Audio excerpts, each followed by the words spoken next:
1970. Play it on me. One more time. Paul Simon, Phoebe Snow on KFRO. We're gone at last. Isn't that nice? Dean Shane's all gone. He's all washed up. Oh, well. There's always hope for him. He'll be here tomorrow night about 6:15. Twiddle his thumb. You got the blues?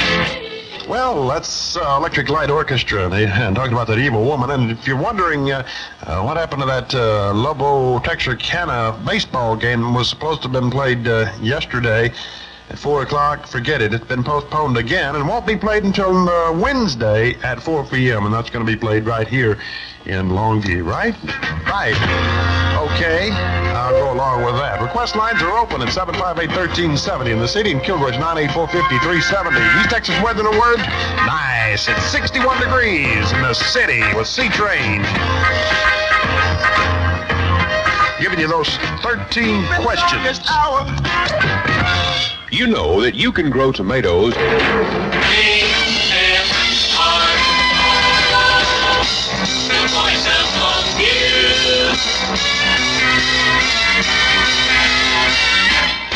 KFRO Longview.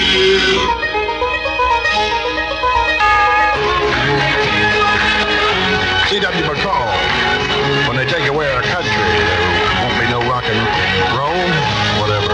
That's for the madman. Whoever or whatever that is. At 4 before 1 in the morning, we take it down to the line with BTO, better known as Magna Turner and Upside Down Drive.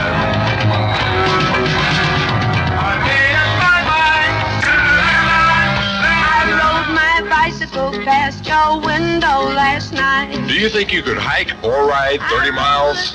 What if you could walk or ride that far and help a very worthy cause at the same time? On Saturday, April the 3rd, citizens of Gregg County will get an opportunity to participate in this area's Hike Bike for Retarded Citizens. The campaign calls on citizens to volunteer to hike to help or ride for a reason over a 30-mile course. Businesses or individuals are asked to pledge their dimes or dollars per mile for each mile walked or ridden by participants. So if you can't make the ride itself, you can still do your part by supporting this event as a sponsor. Proceeds for the Hike Bike will be used to help meet the needs of the mentally retarded children and adults of Gregg County. Remember, the date is Saturday, April the 3rd. The Hike Bike will begin at any of 3 starting points: the Lobo Baseball Field on East Young Street, St. Mary's School on Hollybrook Drive, or Pine Tree High School on Fairmont at 9 a.m. For further information, call 753-0723 or 758-4562.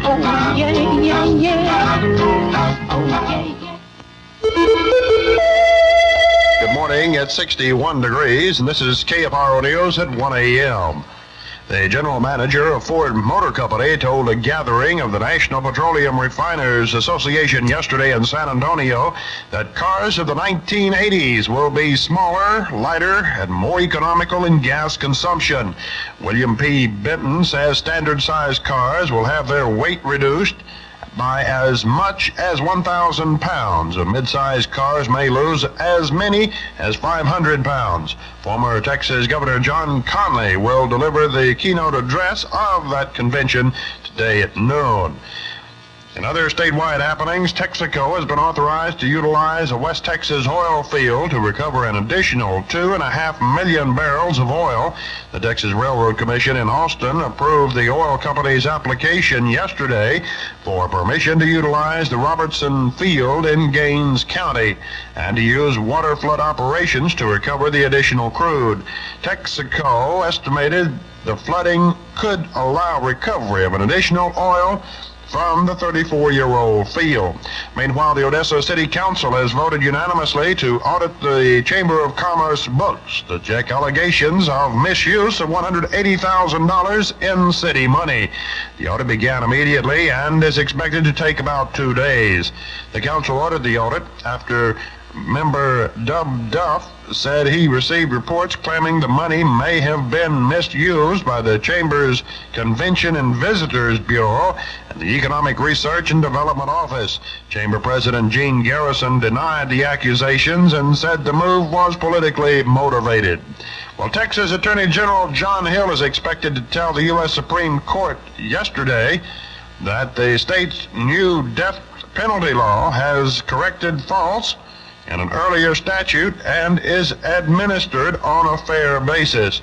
Jerry Lane Jurok, sentenced to death for the murder of a Quero girl, is challenging the death penalty law enacted by the legislature in 1973 after the old Texas capital punishment law had been declared unconstitutional. Well, absentee balloting for this Saturday's city and school elections ends tomorrow, that's today rather, at the end of the regular business day. And absentee voting so far, the city elections are drawing the most votes. As of Friday, 203 people had voted in Longview elections. A total of 48 persons have cast absentee votes in both school district elections. Pine Tree School have drawn 10, while the Longview school vote count stands at 38. The three elections began at 7 Saturday morning and will conclude at 7 Saturday night. Well, the state women's bowling tournament got underway this past weekend. During the 15 remaining weekends of competition, some 1,500 lady bowlers are expected to be in Longview in individual and team competition. President of the State Women's Bowling Association, Mrs. Dorothy Cornelison, commented on the state tournament during opening ceremonies at the Oil Bowl Lanes. It is a pleasure on behalf of the enjoying your hospitality.